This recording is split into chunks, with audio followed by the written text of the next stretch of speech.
419 with Gretchen DeBacker, Matt Killam, and Kevin Mullen. Welcome into the 419, powered by WGTE, presented by Witro Wealth Management. I'm Kevin Mullen. Gretchen DeBacker. Matt Killam. We got an exciting Wellness Wednesday presented by WorkSpring today. We're going to be talking, so at least one of these guests I know from previous work. We'll get into that. Andy Sprenger is a learning development consultant with WorkSpring, and then we'll also have Lauren Calkins on as well, a senior wellness consultant. Matt, what are we talking about today? All kinds of things. Heart health, I think, just general wellness as we are hopefully about halfway through the summer or winter doldrums here. So typical WorkSpring, it will be both on a personal note and also from an employer standpoint. So it'll be a great show. Excellent. Sounds good. Hey, we're trying something new at home. And maybe it's not new, but we're trying to get the kids to watch our favorite movies. Okay. When we were kids, or like maybe even The classics. So like, and I'd say when we were kids, but like we watched Pitch Perfect. Oh, sure. With them, and like we're working through that. And the kids love musicals, so like that like played in well. What was the first one to sort of ease them into this conceptually? Was it Pitch Perfect? No. It Fight was that's right.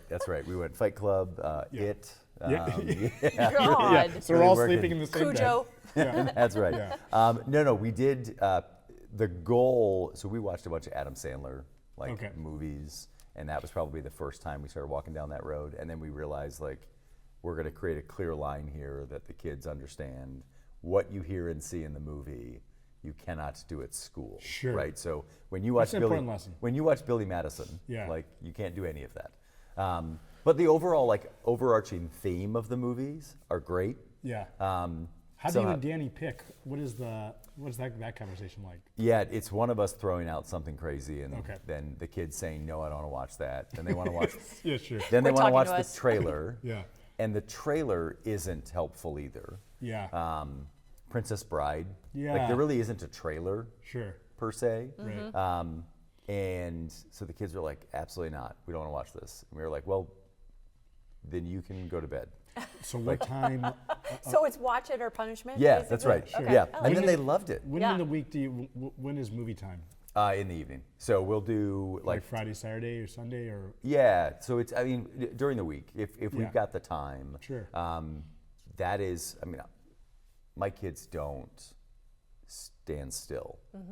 And so that is where they the get like, that. sit, do nothing, watch this before you go to bed. Sure. And so that's I kind think of the movies routine. become like at least in my family, the movie quotes and the movies that we all know become like the vernacular for the whole It's certainly family. better than talking about your feelings. That's true. Yeah, That's absolutely right. right. Yeah, Elf is maybe Yeah. the most quoted movie in our household amongst everybody. Sure.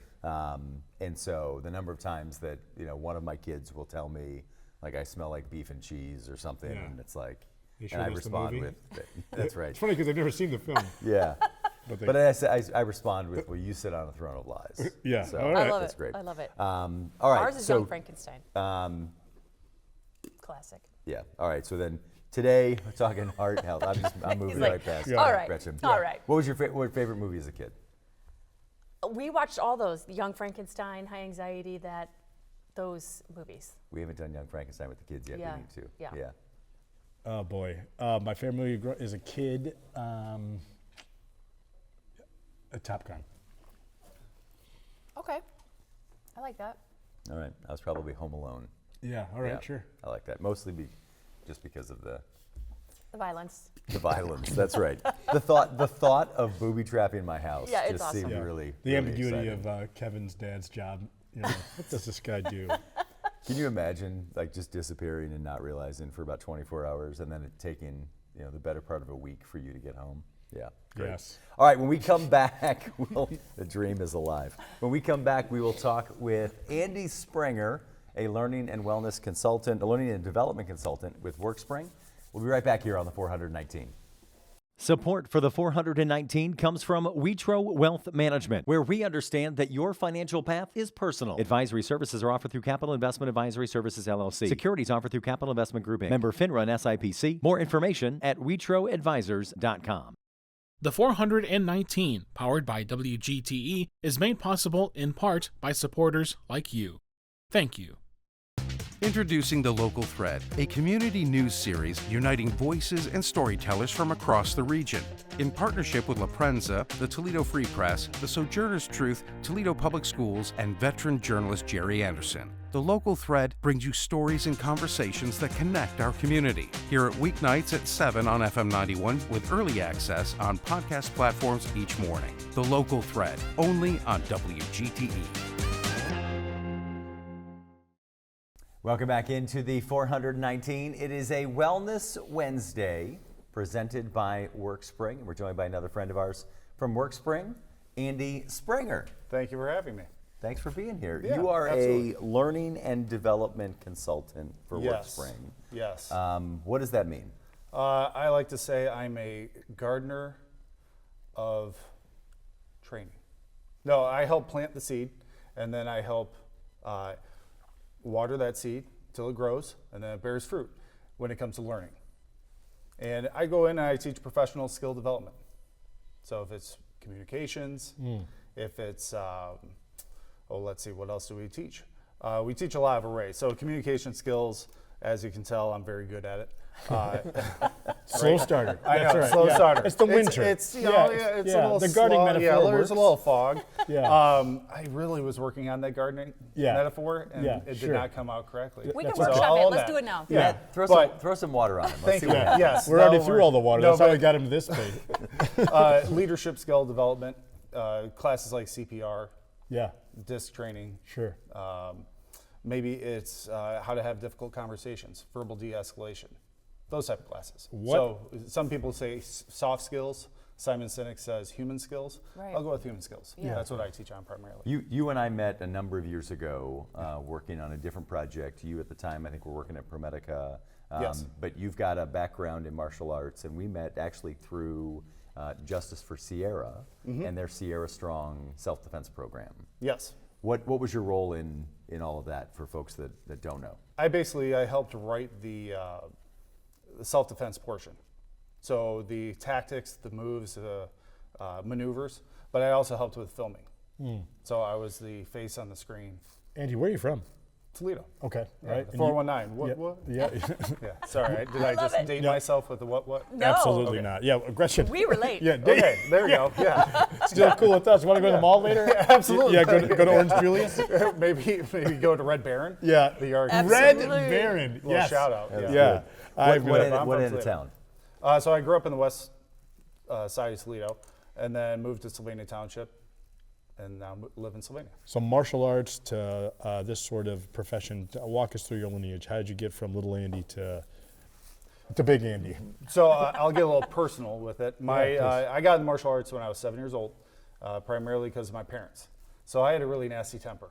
Okay. I call him the baby Hulk. I Yeah. have this baby Hulk inside me, my baby Bruce. And basically, if you looked at me sideways, I'd fight you. Yeah. Okay. You know, and I, So I they would get wanted you to be able to destructive. do it well. So my parents got me into it to learn self-control. And they wanted me to learn how to control it, how to breathe through it. Basically, I mean, like we're talking about stress, for example, inoculate the stress. Yeah. Are both your folks from- mild mannered? So they had to like, oh my God, or are they high strung? Not high strung. No, Okay. my dad's a joker. Okay. Like, you know, you were talking about movies earlier, and Mel Brooks. I grew up on Mel Brooks. Sure. Absolutely. Yeah. And Animal House and Caddyshack, and you know the classics when it came to comedy. The documentaries. But my mom, now my mom is quite feisty. Okay. I probably get my natural fighting ability from All right. her, and yeah, she's a little spitfire. All right. Do so- you remember it starting to work at that young age? I mean, did you immediately gravitate to the sport? Yes, I got very philosophical, and I was very zen. No, I was one of my buying first that movies- completely. One of my first movies I saw was Karate Kid, Yeah. and then quickly graduated to Bloodsport. I know every 8-year-old or 7-year-old should watch Bloodsport. Absolutely. Probably Yep, not. right. But at the same time, I just loved it. Yeah. As soon as I started training, I was just like, yes, this It's is what I amazing want to do. how untrusting you are of those actors that you see in those movies as Still, kids. the sweep the leg guy? I just Yeah. that guy. Yeah, he's like he's just a terrible creature. Yeah, he's still a villain forever. I watched Wyatt Earp just a few days ago, and head of the Bad Kids Dojo is in that. And he came out and was like, don't trust that guy. Yes. They're imprinting in your life forever. Yes. But Andy, from 7-year-old, progresses into puberty and post-puberty. What was your sort of professional lineage? How did you get from that to where you are today? So I started training with my martial arts instructor when I was 18. So I started assisting him with self-defense classes. Okay. And then I kind of took off from there when it came to that lineage. I teach at St. Ursula, Notre Dame, Yeah. Whitmer. That's where I kind of started, was the high schools. Sure. And then from there, just continued training. And then I had, of course, as a young adult, I was starting to have a family, Yeah. started getting kids, those type of things. So I started working like sales jobs. Yeah. And on the side, I was still training. Yeah. And then I started working for ProMedica. And I was a security educator for ProMedica. So I trained all the staff when it came to the violence of healthcare. Yeah, sure. And real quick shout out, I don't know which camera I look at, but if you know someone that works in healthcare, I often ask people to do this. Give a fist bump, a head nod, high five, something. Yeah. Because they work in a volatile industry. Yeah. And so I taught them the violence of healthcare. So whether the crisis of emotion Sure. that people go through, Yeah. those type of things. Interesting. We always kind of reflect on that. Whenever you interact with somebody in the healthcare profession, it is never your best day. That's right. right. It is regularly the worst day of your life. Well said. And so you're not bringing your best self to that, and so just trying to be cognizant of that. It's funny you say that. My co-educator, I've had a few of them over the years at ProMedica, and he would often say that to patients that would apologize for their behavior to him. And he'd say, listen, I get it. I don't see you on your best day. Yeah. This isn't who you are. Certainly. And it just gave that, like, as my wife would say, sprinkle a little grace. Give some grace. Yeah. How'd you meet her? My wife? Yeah. Well, it kind of starts like a bad joke. Okay. What do you get when a Protestant and a Catholic meet at a Jewish camp? A And you marriage? a marriage and 3 kids. Yeah. And, we met at a day camp at the Jewish Community Center, Sure. and we were day camp counselors. Oh, I love it. Yeah, Yeah, it was a a sweet story. awesome job. Yeah. You were paid to play like a kid, Yeah, I love that. and it was awesome. So ProMedica to WorkSpring. Yes. Now in your role, what was it about that role and opportunity that had you saying, this is the next step I'm going to take in my career? Well, I'm obsessed with like de-escalation, difficult conversations, because I also escalate. I'm a forever student, but I love that topic, and I wanted to kind of grow that. And ProMedica is great. I met a lot of great people, trained a lot of good people, and but WorkSpring gave me more opportunity to expand that to other businesses. And so it was that communication piece, being able to teach what I know best. But then I've also learned how to be a better trainer altogether to various industries. Is there a static first step in de-escalation? I was literally just A gonna ask static first step? Yeah. Yeah, like what is usually, is there a tried and true first step in de-escalation, or does it vary? Well, it varies as far as what type of escalation. Okay. So, I mean, we've all been escalated. Yeah. Even going into here. Yeah. I'm nervous. Yeah. I can feel myself a little shake, so I'm escalated. Every time Gretchen talks, I get filled with rage. With rage. Yeah. Okay, Yeah. let's walk through that. Let's, Yes. No, very first step I would say is breathe. I mean, Yeah. it sounds cheesy. No, like no doubt, I'm breathing right now. But at the same time, purposeful breathing, Sure. I think is where it's at. Jefferson Fisher says it really well. Let your first word be your first breath. Oh, interesting. So if someone That's says great something to advice. you, Yeah. just slow it down. Now, hopefully you don't awkwardly stare into their eyes and soul gaze them so much. worked But for me. That That's could be weird. awkward. Yeah, Yeah. that could be awkward. Yeah. So But- what are typical, if there are typical situations that require de-escalation in the workplace? Again, take that first breath, pause, slow it down, slow the interaction down. Because with escalation, we've all been in arguments before. And what does an arguer want? To win. To win, but they also want you to argue back. Ah, But when you don't play the game, it throws them off. They might get frustrated, absolutely, but it doesn't mean. But what happens to the argument is eventually it just fizzles out. I'm always curious about, and forgive me if this puts you on the spot, but I mean, you mentioned a family and you have kids, and Yeah, your right. wife, you've known your wife for a long time. when you guys are having a natural conversation that is escalated, which everyone does, is she ever like, I know what you're doing? Yes. Yeah, sure. But my Don't wife try to is, de-escalate me. That's right. Yeah, I mentioned like sprinkle a little grace. Yeah. Just like any good relationship, any good marriage, I've learned from her just as much Sure. as she's learned from me. And What does she do? She's a teacher. Yeah. At St. Ursula, she teaches geometry. Yeah, all right. So, everyone's favorite subject. Yeah. In high school. I It know was all my of you favorite love it. math. Absolutely. It was my only math that I did it right on. There you go. Yeah. And no, it's interesting, but her, she's very good at reading people.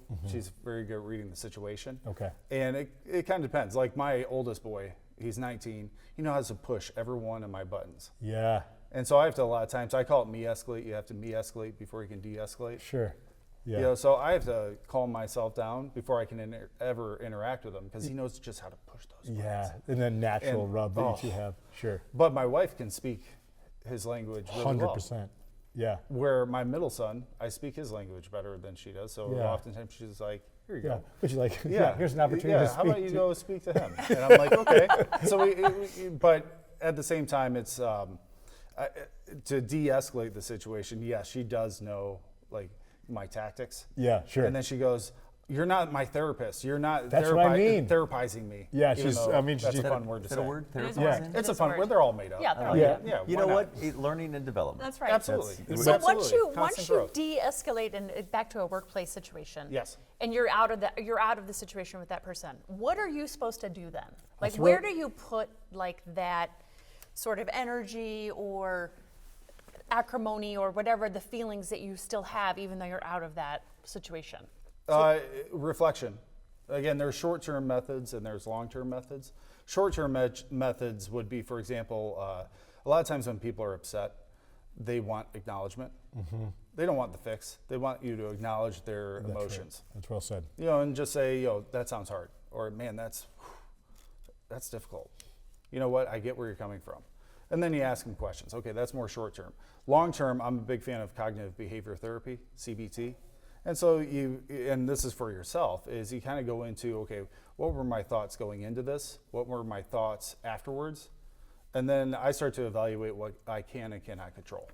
Again, going back to my martial arts lineage, self-control, that's all you can really control as best you can. So you try to take stock in Sure. what can I control, what versus what can I not control. And all I can really control in the future are my future responses to that person. I do want to talk in the next segment about training and things of that variety and sort of a more clinical component of it. But I'm fascinated by people who are practitioners of this and they have to walk through their everyday lives. You've got 3 kids. How do you coach them, or do you? How are you training them to learn lessons that you've learned, potentially not just the hard way necessarily, but over a long period of time? How do you coach them into being healthier little I get Wandies? their, no, I was just about to say I get their friends to talk to them for me. Sure. But they kind of like, Yeah. they never listen to their parents type thing. But as far, like, I'll give you a story. My oldest son, I was buckling in my youngest son, and he's about 14. And my youngest son, now he's 8, but this is when he was about 3. I'm trying to buckle him in to his chair Sure. or his car seat, and it's not working. And I'm just, come on, why aren't you? And I'm running late, so I'm already stressed. Of course. And I'm like, come on, I'm running. And my oldest son looks from the front seat. He goes, hey, Dad, what? Yeah. And again, I'm an escalator. Hi, my name's Andy. I Yeah, escalate. yeah. too. Dad, this isn't Hi, Dad, Andy. Dad, this Yeah. isn't our car. And he goes, but I thought this car felt weird. But at the same time, so he says, Dad, and he gets my attention, and I snapped at him a little bit, and he goes, you are a fluffy cloud. Aw. You are a fluffy cloud. And I start laughing. Yeah, sure. Right? Because I was like, oh my gosh, a 14-year-old just de-escalated a 42-year-old, I think I was at the time. Yeah. But again, they've learned through observation. I mean, we all do. Mm-hmm. How your parent reacted is what you learn to react to as well. And there are times that I drop the ball. Of course, you're a human being. But at the same time, one thing I try to do is take a breath. Yeah. If I need to, separate myself from them for a little bit and then come Your back folks, more either one, level-headed. your folks, I know a little bit about both of them, but who was the heavy or anyone that had a particular temper You can go second because I know the answer to that. Yeah, I don't know that either one of them really had a talent. I mean, my dad never, I don't remember my dad really ever raising his voice. Yeah, or talking to you. Or, right, that's right. I just met him. I just met him. That's right. Hi, Dad? I'm assuming I just met him. Yeah, We ordered something yeah. from Amazon and Right. somebody brought it. That's right. But no. So, that was like, I remember like when we would, discipline was different when we were kids, right? Sure. And so I'd get in trouble, and I think I was grounded for most of my childhood. Oh, really? Yeah, yeah, Okay. I earned it. I can relate to that. And I was never a bad kid, but I was just like, I would talk back. Well, your grounding would suggest otherwise. Yeah, well, I had 3 brothers, right? We would fight. Oh, yeah. And so but in terms of the things you'd consider somebody to be bad, right? Like I didn't drink till I was 21. Like I wasn't like actually committing crimes or anything. It was just. It's a high bar, Kev. Yeah, thanks. Yeah. That's where I wanted to set it. No But I- felonies. Well, what type of crime? I mean, Yes, exactly. all right, there's that's- also yeah, different that's types. right. I remember several instances where we get in trouble, and it was like, oh, Dad's going to come home, and Dad's going to enforce this, and we used to love it when that was the case. Yeah. Because it was like, all right, well, you're going to get paddled when Yeah. Dad gets home. Yeah. And Dad like, all right, down to the basement. Actual paddle. Well, here's the thing. So my dad would get down there. He's like, all right, you know how we do this, and he was like, you got to sell it. So he was in cahoots. He would clap. Wow. I love it. And then we would scream. Yeah. And that was the game. Yeah. And as a kid, Now, we felt like we when were you hear getting one up. clapping now, have you I love been it. trained to Yeah. scream? Trauma. No, that's right. Yeah. That's right. I love it. Yeah. All right. When we Pads come on back, deck. let's Yeah, talk that's a little bit. Let's talk a little bit more about stress. We'll talk Yes. about Yeah. heart health, absolutely. which certainly I've got a personal interest in, and both myself and my father have a story in that as well. And so we'll talk more with Andy Sprenger from WorkSpring. It's Wellness Wednesday, presented by WorkSpring. We'll be right back on the 419. To me, community means connecting to others. I'm Donnie Miller, and welcome to The Point. I love CBS Kids! We're a community committed to education. Discover new ideas, dive into exciting subjects, and engage with the world around you. I would send them personally a t-shirt. Crime doesn't pay in the old West End, pass it on. That's how we cleaned up the neighborhood. Vision loss for people is not the end. It's a story, it's the next chapter. WGTE Public Media invites you to Get Out and Play Day. Monday through Friday, it's the 419 powered by WGTE. With Matt Killam, Gretchen DeBacker, I'm Kevin Mullen. What can people expect on the show? It's going to be an hour, a reminder of why this is a great place to live, work, and play. WGTE, where you come to watch, listen, and learn. Welcome back into the 419, a Wellness Wednesday edition, presented by our friends at WorkSpring. Andy Sprenger is here with us. We're talking about stress and de-escalation. We'll talk a little bit about heart health. But I know, Matt, you wanted to talk about some of the training. Yeah, and at the end of the segment, Andy's going to break this desk in half with his hands. I am. Well, Yeah. my head. Yeah, that's Oh, right. I'm not using it very much. So, yeah. Just breathe. It's the hardest part. Oh, Just breathe. You are a fluffy cloud. That's right. It's working. I can Thank see you. it. It is. I feel already lightened. So at the beginning, and we've asked this question to some other professionals who've come in, but from a scheduling standpoint, there are ways to make your life not stress totally absent, but are there ways of sort of programming your week or scheduling that you do to avoid stress or escalation? So I have my routines are always nice. Again, your routine gets thrown occasionally, so you have to be flexible with your routine as well. One thing I do every morning is, I take supplements, and I kind of use that. I grew up in a non-denominational Christian church. However, like Catholic rosaries. So I take my supplements and I pray. Every supplement I take, I say a prayer. Oh, okay. And one of those prayers it's a Stoic principle of negative visualization. And it sounds weird, so bear with me. Yeah, so negative visualization is basically where you think about the things that could happen wrong in the day. Like the people you might run into, the situations you might run into, those stressors that might occur. And with those stressors, and you own the stressors, and you basically say, you know what, today I'm going to go through these stressors. However, I'm going to choose to respond to these stressors And usually I use the fruits of the Spirit: love, joy, peace, patience, kindness, goodness, faithfulness, gentleness, and self-control. Okay. So, although these stressors will happen today, I can't control that. I can control how I respond to these stressors with love, joy, peace, patience, kindness. And I keep going. That's so interesting. And so every day, every morning? Every morning. Yeah, good. Every That morning. is, I've already gone against that principle. I did open up my calendar for the workday, and I was like, oh God, there's like two things. And I am to the antithesis of what you've just described. So I'm already starting down a path of. You're programming your mind. Yes. Like you said, how do you program? And so it doesn't work 100%. Of course not. Sure. But I try to start my mind off in that way. I think it's I interesting. love that. I mean, the question you asked, Matt, was like, how do you program your day to avoid stress? And I appreciate that, Andy, the answer wasn't like you avoid it. You can't avoid it. Yeah. You sort of arm yourself for it, knowing that it's coming, saying, all right, here's the things that are going to cause stress, and when they do, here's how I'm reacting. Two simple words: methamphetamine. Well, maybe it is my ADD meds. I don't know. No, but at the same time, but in that respect too, it's you mentioned, Kevin, how we can't control stress. One of the exercises I do in my de-escalation class with WorkSpring, but at the same time, is we acknowledge the stressors. Like I have you write down 2 to 3 stressors that trigger you. Matt. That once that happens, it's Gretchen. going to trigger you. Yeah, sure. Yeah, there you go. Yeah. But then I have you write down, if you could, what do you wish you could do? If you had no consequence, what do you wish you could do? Just own it. And usually it's like, driving wise.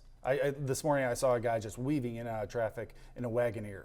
And I'm like, dude, that is not a sports car. No. Yeah. And we stopped at the same red light. Like, what are you doing? Yes. And I was just kind of getting frustrated though. But That's then one of my favorite things in life. Is to pull up When to someone. somebody, like Yeah. I had literally watched a guy blow through the red light that I was stopped at. Yeah. And then we pulled up next to each other at the same next red light. Yeah. And I'm like, you ran the last one. Like, why are you not running all of them? Yeah, sure. Yeah. And so I had them write that down. Then I ask them, okay, but how should you respond to it? What should you do?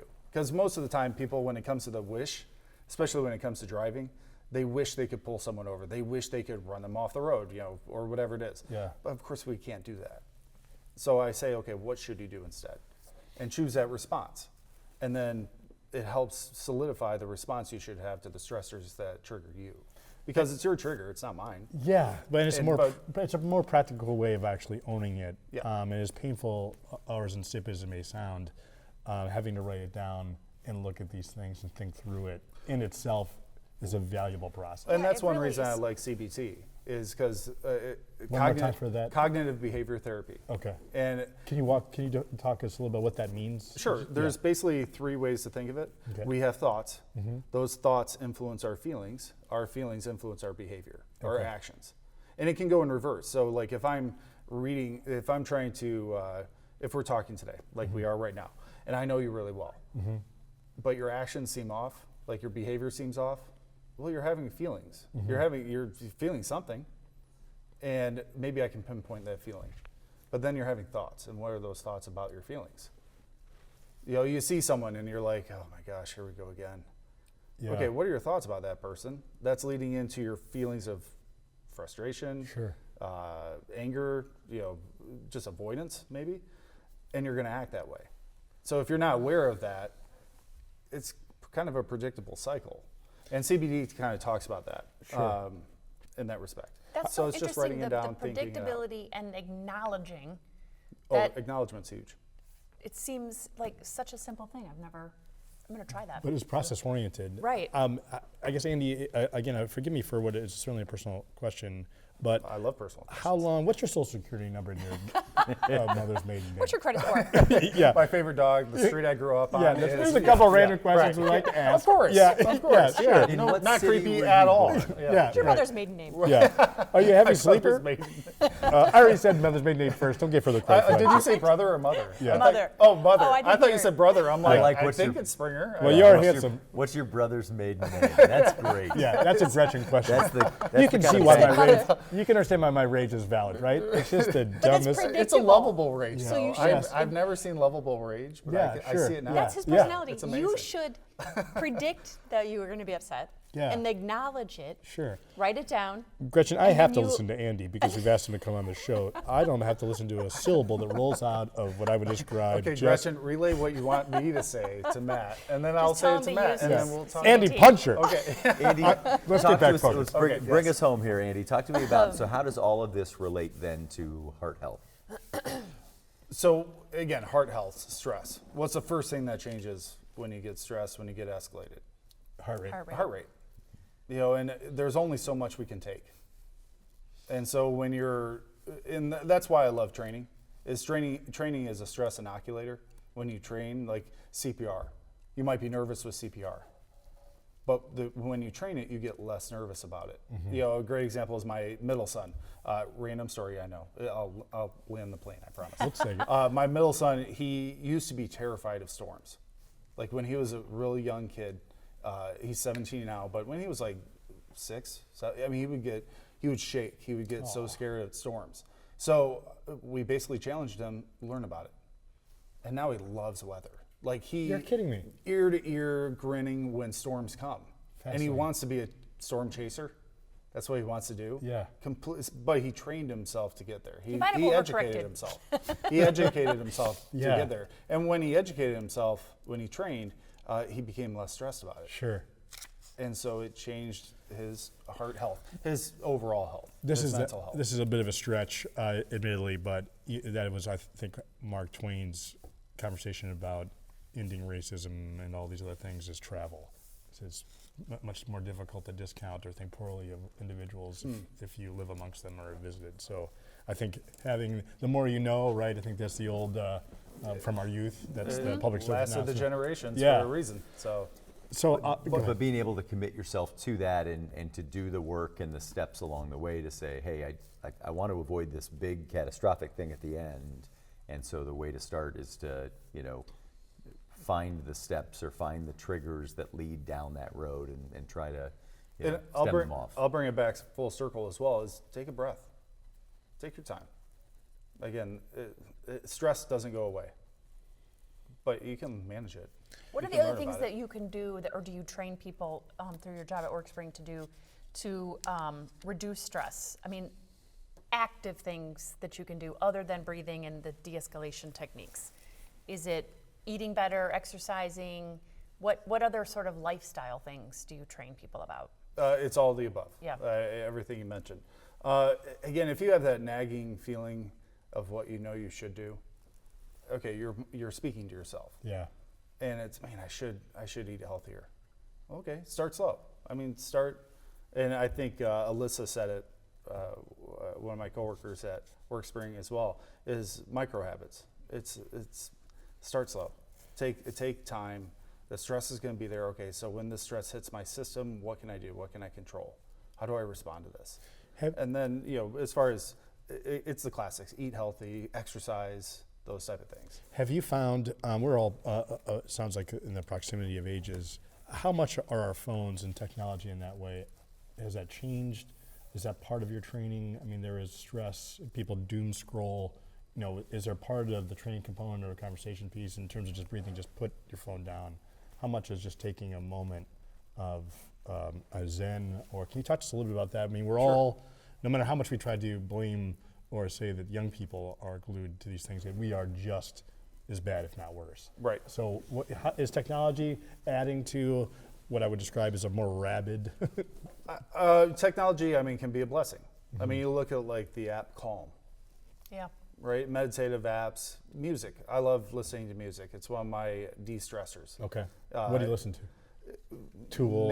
Name the emotion. Yeah. No, but I'm an emotional listener. Okay. So where I'm at, that tends to be where I try to listen to. But if I'm in like a sad mood, yeah, for example, if you listen to sad music, you're going to perpetuate the sad cycle. And I like to. But at the same time, if you, and I read this study years ago where it was on music therapy. Mm-hmm. And let's say your go-to is heavy metal death thrash. Okay. I know you love heavy metal And death I do. thrash. Yes. You know, I've seen you at the mosh pits. 100%. But Laying at the same down. time, so yeah. But at the same time, you can't ask someone who listens to that type of music to listen to Enya. Yeah. It'll tick them off. They won't like it. That's going to trigger But them. this article said start slow, reduce it. Meaning, if you listen to heavy rock, listen to rock. Yeah. If you listen to rock, listen to soft rock. Sure. If you listen to soft rock, and go in small increments of bringing yourself down. You are a martial arts expert. You are an expert in a multitude. What was the most difficult thing for you to indoctrinate into your life, or the hardest thing you've done? In what respect? So, I mean, your martial arts training or learning de-escalation. What was the most difficult thing to either program yourself to, or the thing that you fought away the most? Being a parent. Sure. Yeah.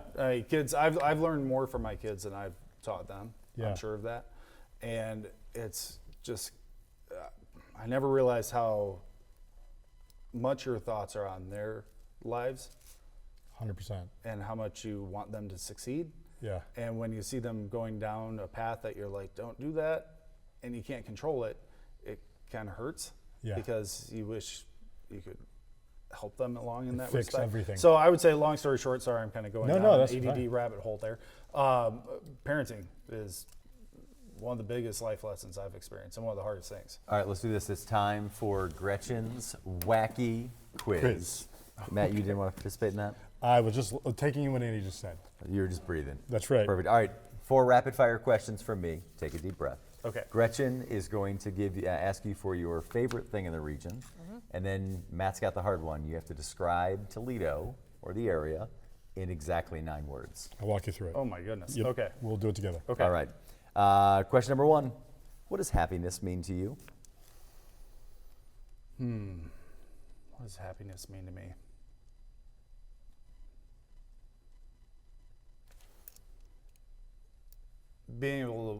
Being able to smile when life is hard. If you could instantly become an expert in something, what would it be? Ooh, this was just posed to me. I battle 2 things. 1, woodworking. 2, singer. I wish I could sing. All right. Favorite spot to see the sunset? The beach. Like, name a beach. I love watching the sunset on the beach. If you could win an Olympic gold medal, Olympics just right around the corner, you win an Olympic gold medal, what would you want it to be in? Judo. Or Taekwondo, but judo probably. What's your number 1 favorite, or what you consider to be the best thing about Toledo? Community. I heard you say Metro Parks. All right. And Metro Parks. That's right. All right, 9 words, buddy. Let's go. The thing about the region. You said the people. I'll take that right away. Yep. Oh gosh. Family. Family, love it. The zoo. Zoo, good. Metro Parks. Love it. We'll give you 2 for that. Okay. Schools, kids got like kids' schools. Schools. All right. Yeah. Wow, it's like you're in my brain. That's right. You've planted that. Sorry, I'm having it. You're I doing totally great. was prepping for this too. That's right. And I'm just You're like, oh doing my great. gosh. Breathe. What would be, actually, I just did. Thank you. Co-workers. It's a good crew. Oh my goodness. Yeah, you got a Coworkers, great crew. yes, Yes. Yeah, I love that. The walleye. Oh, walleye. All right. What number One am more. I? You got 1 more, brother. Bring us home here. What's your favorite place to eat? What's my favorite place? Inside the 5. Inside the 5. 9. Way to go, my man. Awesome. Crushed it. Andy Sprenger from WorkSpring. That's right. Andy, We broke him. yeah, I love it. No, if that's right, people are looking to learn more about WorkSpring, training opportunities, de-escalation tactics, what's the website where they can find more information? Workspring.org. So WorkSpring.org. Andy Sprenger, thank you so much. When Thank we you for come having me, back, everyone. Appreciate it. we come back. Lauren Calkins from WorkSpring will join us. We'll talk a little bit more about heart health. Stay with us. It's Wellness Wednesday, presented by WorkSpring on the 419.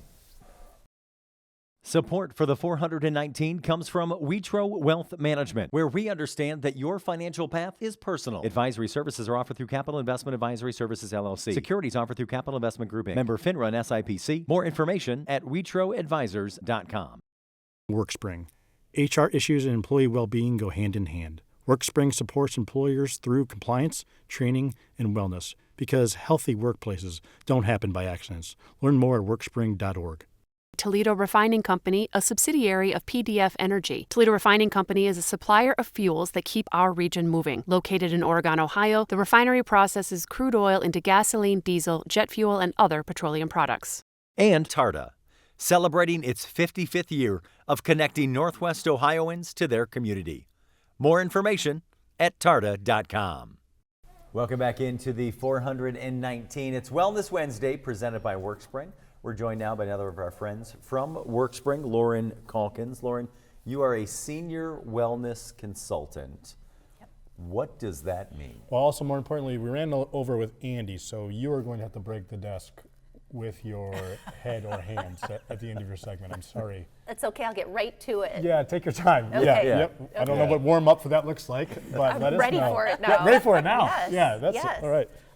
Yeah, thanks for having me. Senior wellness consultant. So I've been with WorkSpring for about 8 years. I came in as a wellness consultant and just have been able to expand some of the other things that I do within the organization. So like Alyssa, we service organizations all over the state of Ohio, just helping to implement wellness programs and deliver wellness services to help their employees be their best selves. What's that typical kind of first conversation with somebody, right? They pick up the phone, they call you. What are they calling for? Yeah, well, the question is always, how can we help our employees be healthier? We need happy, healthy, productive employees, right? So how can you help us do that? And that's when we step in, and we've worked with organizations for years now all over the state and helping to do just that. So first we need to get a pulse check. Tell us about your organization. Tell us about your people. We've worked with industries all across the board. I was going to ask, what are the spectrums, and no one specifically, unless you're comfortable with that, but what is the largest range of different agencies or industries that you work with? Anything you can think of. Okay. So I've got groups who are in the construction, trucking, farming business, all the way up to finance, higher ed, banking, anything that you can think of, and anything in between. Sure. So we've worked with a group if they have an industry. So we're able to kind of become those subject matter experts by having that kind of hands-on interaction with all those different groups, so we know kind of what works in some places, may not work in other places. So, but there has to be, and this isn't meant to be like T-shirt or coffee mug material, but I bet that there's more similarities in each place than people would think. Oh, you got it. Yeah. Absolutely, which is my favorite part of the job, is working directly with the employees individually, because we absolutely have that common need to be seen. We want to be treated as humans, and we want to do our best work, because that's what brings us joy and value. Our work doesn't have to be everything, but as everyone else has mentioned, we spend so much of our time in our jobs, we should not hate it at the very least, right? Yeah. Not a high bar, but still Yeah, we should got to start somewhere. Lauren, what brought you to this career path? Have you always been an empath, or how did you get here? I think the human piece is there for sure, but health and wellness has always been in my background. Okay. So I have a degree in family studies and nutrition is my undergrad from Central Michigan, and then I did grad school at Indiana University. Go Hoosiers! Sorry, thank you, thank you. In public health promotion. So coming out of that, my first job was a health advisor for an employer wellness company. So I worked with employer groups all over the country, and that was my first taste into employee wellness. So I never thought necessarily employee wellness. I didn't even know what employee wellness was. But of course, it's grown so much over the years because it has to. I mean, we have such a need for it, and certainly now we can make the case for that. But just the hands-on interaction with the employees that I work with has been the driving force that absolutely keeps me doing what I do.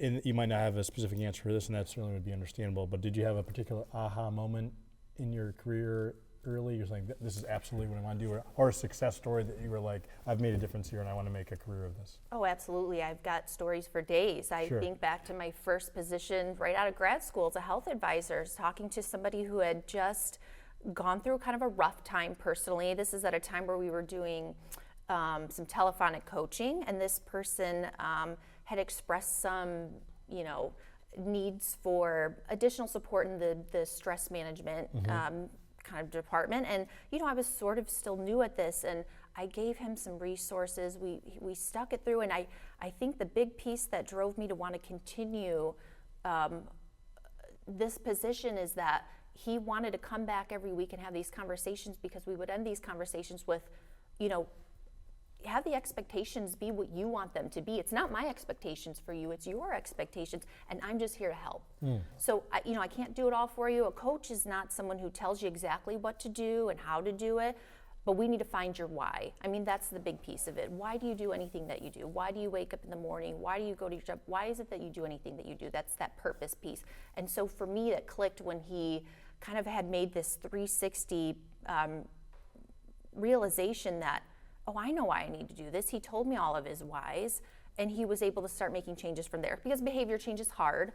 For me, it was, Absolutely. that was the fruit that I needed to see of, this is me making a difference. That it works, right? That it works. Right. So it was fulfilling for me too to do that. Yeah, I bet so. Yeah.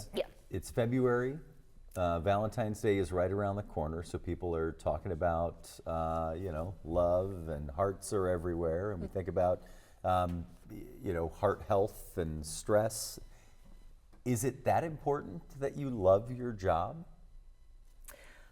Gosh, I think love is a strong word. I don't know that you need to love your job. I mean, I think we said that low bar was like, don't hate it, but you should enjoy being with the people that you work with. You should find purpose in what you're doing. So it doesn't have to be, regardless of your role at your organization, you bring something to the team that's necessary. So knowing that you're part of that big team, hopefully that gives you that sense of participation, and we're all working towards a common purpose where we can do this as one. I think love is a strong word, but you should really like and believe in the purpose, that the mission that you're helping to serve. So I think if you have that, I think you're in a pretty good spot.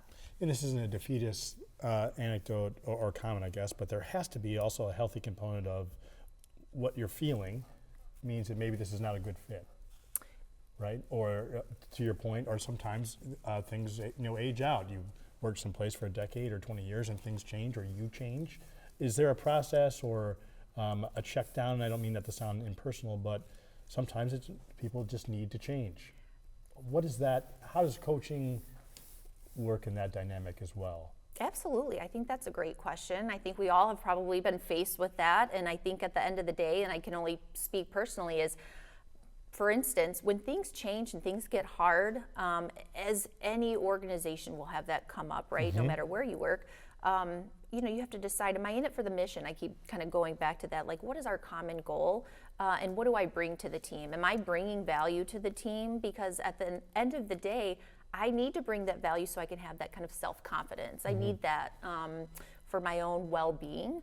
Because if I feel like I'm ineffective, then that's not good for me or the company, or right? Anyone. Or anyone. Yeah, sure. So I need to be into something where at least I've got, at the very least, I know that I'm making a difference towards this mission. So if it's time to cut ties, then it's time to cut ties. But of course, you have to have a game plan, and you need to know why, and what's the good reason why you're doing it. And is there a new mission that you are ready to serve? And I think that's a very reasonable reason, to decide that you need to part ways. But a team, having a good, solid team, I think is everything. Sure. My team that I've worked with I've been at WorkSpring for 8 years. My wellness team is just the best. And all we do is talk about how great we are and pat ourselves on the back. But it's because we've cultivated this. It's a culture of wellness that we talk about and putting into place in other organizations. We cultivate that on our own team, and I think that's everything. So if my team is in it, I'm in it. Yeah. So. Is there a tactical thing that you guys do that helps to build that? Somebody's watching this or listening to this, and they go, man, I can adopt that practice, or we could do that with our team to help build that culture. Oh, you got it. And it's a longer than a podcast conversation, right, of course, but it's starting with respect. You have to respect the people that you work with, and you want respect in return. How do you do that? I need to give grace to get grace. We talked about, assuming the best of intent of people. I want others to assume the best intent of me when I have a day where I don't bring my best self. Sure. And when my team doesn't bring their best self, I want to know, how can I help you? And truly working in that team function. I think that's at a bare minimum. Treating others as human. We'll all have human moments. You'll have hard times in your personal lives. You bring that into work. If that's ignored, if that's not considered, you're not going to last long. You know, you need something that helps support both. So when you can be your best self, you can be your best self as an employee, you know. So so tactically speaking is starting there, you know, open up conversation, open up dialogue, allow people to talk about, how are you doing today? You know, we have weekly check-ins, weekly huddles. How's everyone feeling? And creating an environment where you can be open and honest about that is everything. What's your message for when you go into companies and you do your assessment, you know, and you realize that the problem is the management. The problem is maybe even with ownership, like they're not seeing it, they're not getting it, how poor health or lack of wellness of their employees could be contributing to the problem that they're having. Maybe it's the bottom line problem, maybe it's just morale, whatever. What's your message to the employer about what to do and why it's important? That's a great question. And we have seen that. And my best assumption has to be, if you've invited us in to come take a good look and take an assessment of how things are looking, allow me to have an open conversation with you and be direct that we feel like some changes need to occur. But it's not attacking. You know, sometimes people don't realize, you know, what they're bringing to the table is negative, you know, and sometimes it just starts with, you know, we can kind of have a more open conversation about, here's what makes up a great workplace. Kind of reflect and think, do I check these boxes, you know? And then also really driving home the point, not just ROI, which is absolutely there for a wellness program, but VOI, value on investment. Do you want your employees to show up performing at their best? Yeah, the answer is always yes. What will it take to get them there? Well, if we've got an unhealthy culture or we've got a toxic workplace, maybe that's where we need to start. So you can put it out into categories and say, you know, biometric results, we can look at aggregate reporting and say, okay, everyone's blood pressure is high. That's one piece of it, and we certainly do that. That's a big part of our programming, right? But not just those statistics, the other specifics of, let's get some surveys out, you know, what are people thinking, and allow them to be open and honest about it. If you want to close it behind doors, how are you going to make any improvements? You don't know what you don't know. So allow us to come in knowing that we come in with the best of intent, because we're here to help you, and that's our job. I mean, the thought of checking the blood pressure of all of the employees, like I think about some of the places that I've worked, and it's like, man, that would have been an early indicator that, like, something's muck. Yeah, that you go, I mean, I think we've all had. Wear monitors in the meeting. That's. And have a score, like a running scoreboard? I'm not going to lie to you. I think add that to the service list for WorkSpring, because everybody gets to put one of these on, and we're just going to check the average blood pressure of the room, and as it rises, nice little indicator to the boss. On a clinical sense, do you, I know people wear the rings, that are there things like that are not necessarily the forefront, because I know they've been around for a little while, but are there things that you either use personally or recommend people doing for, I mean, you are in charge of putting your mask on first, right? That saying is true. Absolutely, you can't pour from an empty cup, right? And you've got to, put the mask on first. So, like I have a Fitbit, right? And it tells me my heart rate and things like that too. But other people who are more into the data, they could wear a glucose monitor, right? Even if they're not diabetic, that's kind of a trend right now, I would say too. But practically speaking, like for an organization, we've had groups where they've gotten everyone a Fitbit or some other tracking device, right, where they want to just track steps and activity minutes, because maybe it's a sedentary position, a sedentary job, where it's like, we just need to get some competition going. We need some camaraderie and doing this together. And so they'll do that. So I've had companies do that. Another cool thing is, the biometric events. You know, if we see that there's these trends where, follow the meetings. I mean, it's not to that point if you had them more frequently, but let's watch blood pressure, you know, each of these events. Is it going up? Is it going down? Where are we? Where are the areas of opportunity that we need to focus on? So as far as other tracking, it's like surveys and things like that too. How many steps are we supposed to be getting in a day now? 50? I mean, Fitbit will tell you 10,000. 10,000 is pretty much the standard you'll hear. Yeah, all right. I know that, again, not the number one thing people talk about anymore, but I heard 15,000, and I was like, I really am dragging here. Yeah, I don't know that I want to look at mine, because I'll have days when I'll put, 26,000 steps on and not think about it. and then there's days when I'm at 2,600. Yeah, or a week. Yeah, a week, and you're like, oh, 4,300. Yowza. Yeah, that's right. All right, Lauren, thank you so much for joining us. If people want more information on the offerings and services that that WorkSpring provides, where do they find it? Workspring.org, you can find us. We have our partnership with MedMutual for our wellness program, but we also do independent consulting as well too. So if your organization is not in that typical standard that we have with our MedMutual groups, please do reach out. We've done a lot of cool things with groups just to help, create that culture of wellness. That's the goal. Awesome. Lauren, thank you so much. When we come back, we will wrap up this Wednesday edition, Wellness Wednesday edition of the 419. We'll be right back. You laughed with us. You learned with us. Hi, neighbor. We made sure your childhood was special. Memories that could only be provided by PBS. For generations, we've given you programs that made a difference. Programs that entertained, informed, and inspired. And today is no different. This is WGTE Public Media in Toledo. It's where you belong. Introducing The Local Thread, a community news series uniting voices and storytellers from across the region.